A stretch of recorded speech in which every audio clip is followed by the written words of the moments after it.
Hello दोस्तों, स्वागत है आपका हमारे चैनल कुकी डार्लिंग में। आज की कहानी कर्म और नसीब। आज की प्रेरक कहानी कर्म पर आधारित है। यह कहानी है दो भाइयों की, एक बड़ा भाई और एक छोटा भाई, जो दोनों स्वभाव से बिल्कुल विपरीत थे। बड़ा भाई मानता था कि लोगों की मदद करनी चाहिए, सेवा भाव रखनी चाहिए, सबसे अच्छे से पेश आना चाहिए, जब जब मौका मिले दान देना चाहिए। छोटा भाई मानता था जीवन एक बार मिलता है, इसलिए उसे खुलकर जीना चाहिए, जो भी मन में हो वह करना चाहिए। नशा हो, डांस बार जाना हो या कुछ और, जिससे खुशी मिले वह हर काम करना चाहिए। दोनों भाई अपने अपनी मान्यताओं के हिसाब से अपना जीवन व्यतीत कर रहे थे। बड़ा भाई जो भी कम था उसमें बड़ी मुश्किल से गुजारा कर पाता, क्योंकि वह जब भी मौका मिलता दूसरों की मदद करता। वो सत्संग सुनने जाता, मेडिटेशन करता, वो जितना हो सके उतना ज़्यादा सादा जीवन जीने की कोशिश करता। जबकि छोटा भाई गलत रास्ते और गलत तरीके से ज़्यादा धन कमाता और अपनी हर इच्छा पूरी करता। दारू सिगरेट पीता, नाचने वालियों के पास जाता, जितना संभव हो उतना ऐश करता। बड़ा भाई अक्सर अपने भाई को समझाने की कोशिश करता, वह अपने जीने का तरीका बदल दे, वो जो कुछ कर रहा है वे अपने अच्छे कर्म नहीं है।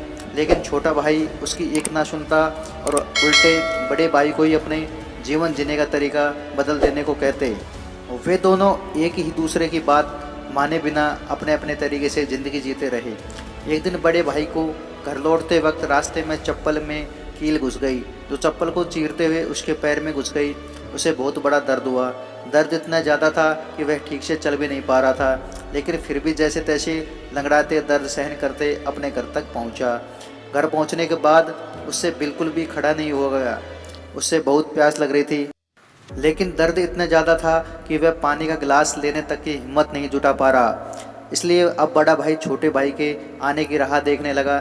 थोड़ी देर बाद छोटा भाई घर आया। उसके चेहरे पर बड़ी सी मुस्कान थी, वह बहुत ज़्यादा खुश लग रहा था। छोटे भाई को देखते ही बड़े भाई ने उसे पानी मांगा। छोटा भाई ने ठंडा पानी बड़े भाई को पिलाया और उसे क्या कहा उसके बारे में पूछा। बड़े भाई ने बताया उसके पैर में कील घुस गई।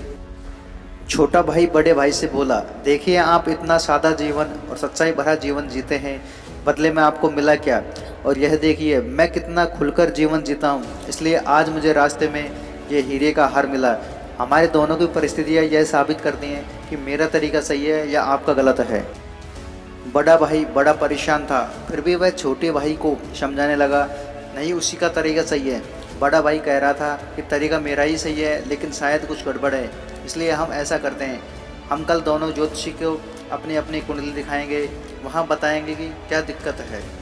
वह जिस ज्योतिष की बात कर रहे थे वह बहुत बड़ा जाना माना ज्योतिषी था। उसका कोई भी भविष्यवाणी गलत नहीं होती थी। छोटा भाई हीरे का हार मिलने की वजह से बहुत खुश था, इसलिए वह भी बड़े भाई के साथ जाकर कुंडली दिखाने के लिए राजी हो गया। अगली सुबह दोनों भाई अपनी अपनी कुंडली लेकर उस ज्योतिषी के पास पहुंच गए। बड़े भाई ने अपनी कुंडली ज्योतिषी को दिखाई। उस कुंडली को देखते ही ज्योतिषी बोला, बाप रे बाप, किस अभागे की यह कुंडली है, यह तो अब तक मर गया होगा। बड़ा भाई कुछ नहीं बोला और फिर छोटे भाई की कुंडली ज्योतिषी को पढ़ने के लिए दी गई। उसकी कुंडली देखते ही ज्योतिषी खुशी से बोल पड़े, यह बहुत अच्छी कुंडली है, इसमें तो राजयोग लिखा है, यह जरूर अब तक मंत्री बन गया होगा। दोनों कुंडली दिखा देने के बाद दोनों भाइयों ने ज्योतिषी से कहा, यह दोनों कुंडली उनकी हैं और आपकी भविष्यवाणी गलत है, क्योंकि ना ही बड़ा भाई अब तक मरा है और ना ही छोटा भाई मंत्री बना है। ज्योतिषी ने दोनों से कहा कि मैं कुंडली पढ़ने में गलत हो ही नहीं सकता। हाँ, अगर तुम्हारे कर्म कुछ ऐसे हो तो तुम्हारी कुंडली में लिखा बदल जरूर सकता हूँ। ज्योतिषी ने पहले बड़े भाई से और बाद में छोटे भाई से उसके जीवन जीने का तरीका और वह कैसे कर्म करते हैं उसके बारे में विगत से जाना।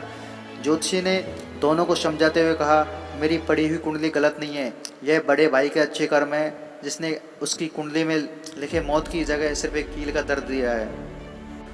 और दूसरी तरफ छोटे भाई के बुरे कर्म हैं, जिसकी वजह से उसका राजयोग चला गया और उसे सिर्फ एक छोटा सा हीरे का हार मिला, जिसे जल्द ही बेचकर ख़त्म कर देगा।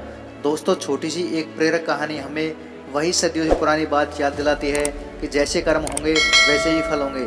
अगर हमारा वर्तमान अच्छा या बुरा है तो वह हमारे पहले पुराने कर्मों की वजह से है। दोस्तों, आपको यह कहानी कैसी लगी कमेंट के माध्यम से ज़रूर बताएं। अगर आप हमारे चैनल पर नए हैं तो हमारे चैनल को सब्सक्राइब करें, वीडियो लाइक करें एंड शेयर करें। मिलते हैं नेक्स्ट वीडियो में, तब तक के लिए नमस्कार।